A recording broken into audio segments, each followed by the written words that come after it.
नमस्कार, स्वागत है आपका अजीत अंजुम जी के यूट्यूब चैनल पर। मैं अशोक वानखेड़े। कई बार मुझे लगता है कि या तो हमारे देश के नेता हमारी मतदाताओं को, भारत की जनता को इतने मूर्ख समझते हैं कि जैसा जनता की याददाश्त होती ही नहीं। और अक्सर नेता ये कहते हुए भी कहते कि अरे जनता बहुत जल्दी भूल जाती है, जो सामने है उसी को देख के वोट करती है। लेकिन कुछ बातें ऐसी है जो जनता जल्दी भूलती नहीं।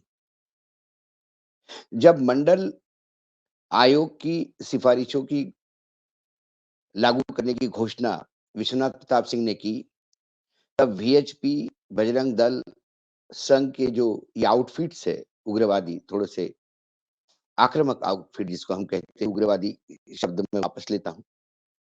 वो कुल मिलाकर तब समाज के साथ बहुत घोर अन्याय किया, हिंदुओं को बाँटने का प्रयास किया, ये हिंदू धर्म के खिलाफ एक षड्यंत्र के तहत बोला गया, ऐसे कई वक्तव्य तब आए थे। जब जातिगत जनगणना कांग्रेस ने 2011 में करने का तय किया, मनमोहन सिंह सरकार ने ये जातिगत जनगणना होने दी।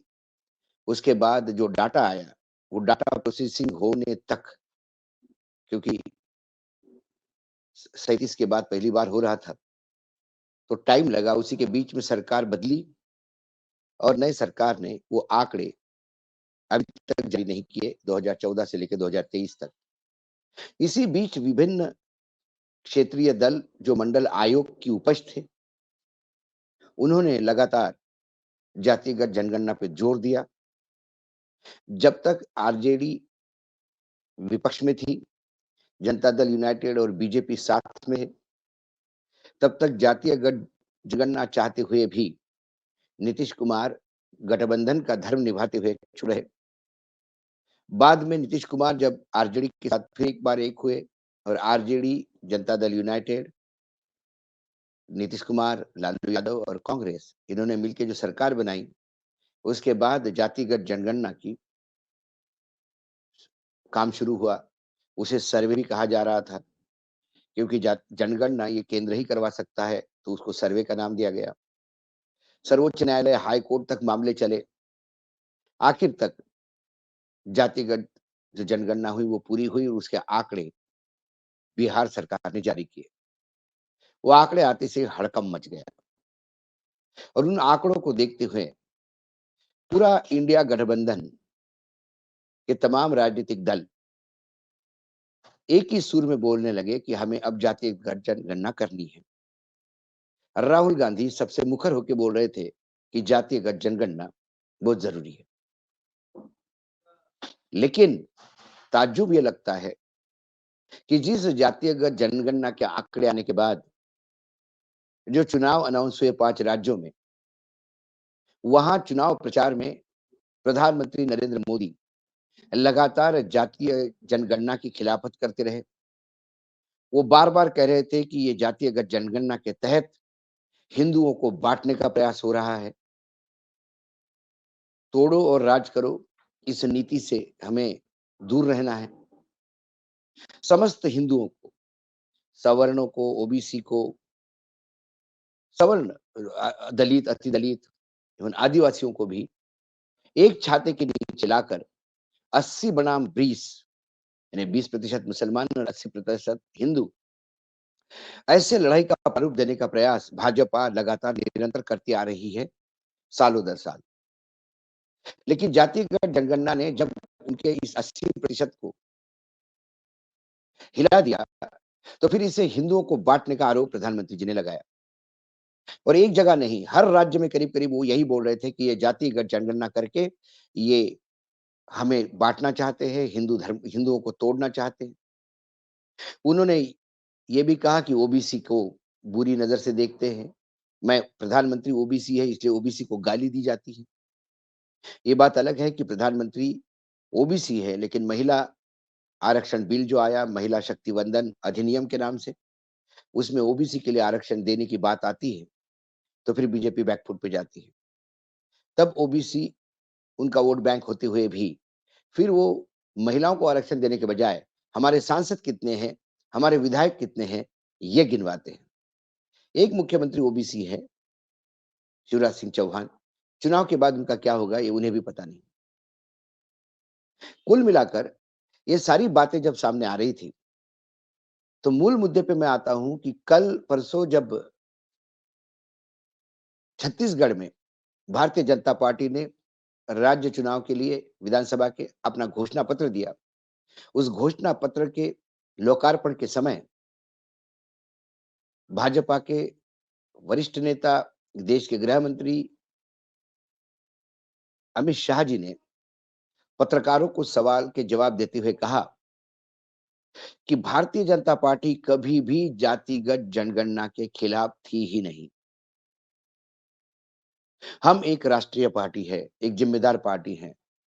हम जातियों की राजनीति नहीं करते। हम बिल्कुल जातिगत राजनीति के जातिगत जनगणना के साथ है, लेकिन एक विचार विनिमय करने के बाद करना चाहिए। सवाल उठता है, प्रधानमंत्री कहते हैं कि जातिगत जनगणना हिंदू समाज को बांट रही है और उन्हीं के नंबर 2 पोजीशन पे जो इस देश को चला रहे हैं अमित शाह जी, वो कहते हैं कि हम जाति गणना गणना के खिलाफ ही नहीं।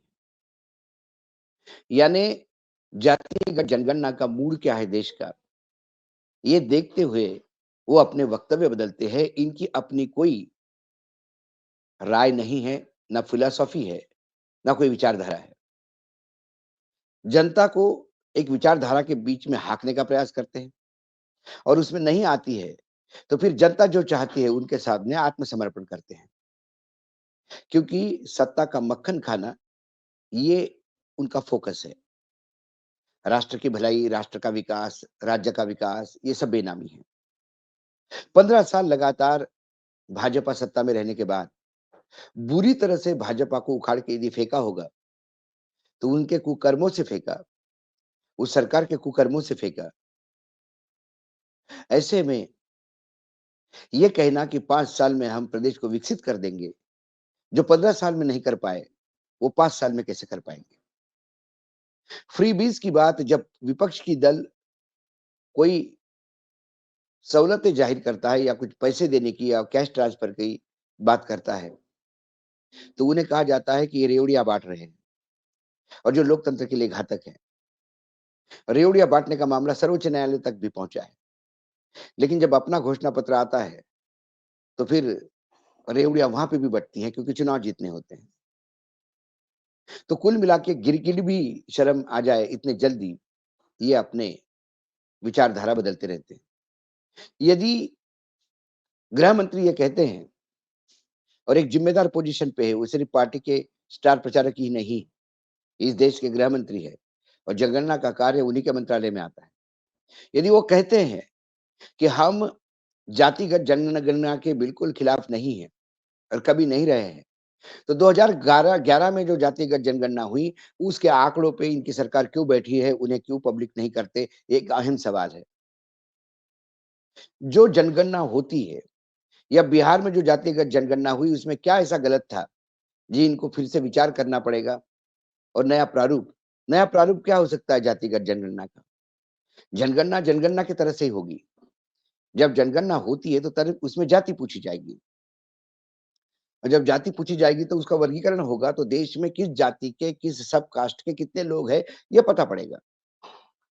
सरकार इसलिए डर रही है क्योंकि वो 80% हिंदुत्व के नाम पे इस देश पे राज करना चाहती है और जब जातीय जनगणना में जब दलित, पिछड़े, अतिदलितों को ये समझ में आएगा कि उनका भागीदारी कितनी है इस जनसंख्या में, उस हिसाब से वो हिस्सेदारी माँगेंगे और जब हिस्सेदारी माँगेंगे, तब फिर वो हिस्सेदारी आप देनी नहीं चाहते हो क्योंकि संघ हमेशा सवर्णों की बॉडी रही है। संघ में या तो ठाकुर या तो ब्राह्मण, यही संघ चालक रहे हैं। संघ पिछड़ों, अति पिछड़ों, दलितों, आदिवासियों की बात तो करता है, लेकिन जब किसी को सामने लाना होता है, तो फिर सामने या तो ब्राह्मण आता है या तो ठाकुर आता है। अभी तक संघ चालकों में सब ब्राह्मण ही रहे हैं। सिर्फ एक रज्जू बाबू जो थे, वो ठाकुर समुदाय से आते हैं। कुल मिलाकर यदि आप उनके सारे मुख्यमंत्री भी देखेंगे, तो वहाँ पे भी आपको ओबीसी दिखाई नहीं देता। नरेंद्र मोदी जी अपने आप को ओबीसी कहते हैं, लेकिन फिर ओबीसी के लिए उनके सरकार ने क्या किया, ये किसको पता नहीं। ये तो गोविंदाचार्य का उत्तर प्रदेश में किया हुआ सोशल इंजीनियरिंग का एक पैटर्न था कि नॉन यादव ओबीसी को इकट्ठा कर एक नई टीम करके सोशल इंजीनियरिंग करो ताकि बीजेपी का मतदाताओं का बेस बढ़े।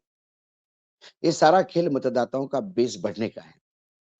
लेकिन कितना शाश्वत ताकत से झूठ बोलते हैं, ये भी जब अमित शाह जी बोल गए कि हम कभी जातिगत जनगणना के विरोध में थे ही नहीं। तो फिर भारतीय जनता पार्टी, राष्ट्रीय स्वयंसेवक संघ और उनके तमाम आउटफिट जातीय जनगणना के साथ कभी थे ही नहीं। वो खिलाफ नहीं थे, तो साथ भी नहीं थे। तो वर्तमान में वो ये बोल रहे हैं कि हम खिलाफ नहीं हैं, लेकिन ये कमिट नहीं कर रहे कि हम साथ हैं। क्योंकि अभी 5 राज्यों के चुनाव हैं, वहाँ जनता को इस बारे में बताना ज़रूरी है कि जातीयगत जनगणना का जो नया शगुफ़ा लेके विपक्ष खासकर कांग्रेस इन 5 राज्यों में घूम रही है, वो कोई बड़ी बात नहीं, हम भी उनके खिलाफ नहीं हैं। लेकिन उतनी ताकत से जिस ताकत से प्रधानमंत्री कहते हैं कि जातिगत जनगणना हिंदू समाज को बाँट रही है, उतनी ही ताकत से क्या होम मिनिस्टर, गृह मंत्री हमारे अमित शाह जी ये कहेंगे कि हम जातीयगत जनगणना के खिलाफ कभी थे ही नहीं और हम जातीयगत जनगणना के साथ में समर्थन के साथ, पूरी ताकत के साथ खड़े हैं। ये वक्तव्य वो देंगे नहीं, क्योंकि कन्फ्यूजन फैलाना, मतदाताओं को भ्रमित करना, ये बीजेपी के कैंपेन का हमेशा एक मेजर हिस्सा रहा है और राजनीति में ये होना भी चाहिए। यदि बीजेपी ये कर पाने में सफल होती है, तो ये कांग्रेस की मूर्खता होगी कि एक अच्छा खासा मुद्दा जिस पर अ, बिहार में नीतीश कुमार पूर्ण रूप से उसका क्रेडिट लेके वाही-वाही जुटा रहे हैं पूरे देश में, उसको अपने हाथ से यदि ये जाने देते हैं तो। कुल मिलाकर चुनाव में झूठ तो चलता है, लेकिन इतना झूठ, इतने ताकत के साथ और बार-बार बोलने वाले लोग भी राजनीति में आते हैं, तो फिर कहीं न कहीं लोकतंत्र को लगता है कि संकट में है। क्योंकि लोकतंत्र जो है, ये लोक जनमत पे चलता है और जनमत को हमेशा सच्चाई का साथ देना चाहिए। क्योंकि चाहे महात्मा गांधी हो, चाहे भगवान श्री कृष्ण हो, इस देश की संस्कृति हमेशा सच्चाई की पूजा करती हुई पाई गई है और लगातार पूजा करते हैं। लेकिन फिर झूठ जोर से बोलो, ताकत से बोलो, बार-बार बोलो, तो फिर वो सच्चा लगने लगता है और इसी का प्रयोग बार-बार गोदी मीडिया भी करता है। इसी का प्रयोग बार-बार भारतीय जनता पार्टी के नेता करते हुए भी दिखाई देते हैं। लेकिन उतना ही ताकत से उसका काउंटर विपक्ष करते हुए दिखाई नहीं देता। ये भी एक सच्चाई है। आज इतना ही, कल फिर आऊँगा किसी विषय के साथ, तब तक के लिए नमस्कार। देखते रहिएगा अजीत अंजुम जी का यूट्यूब चैनल।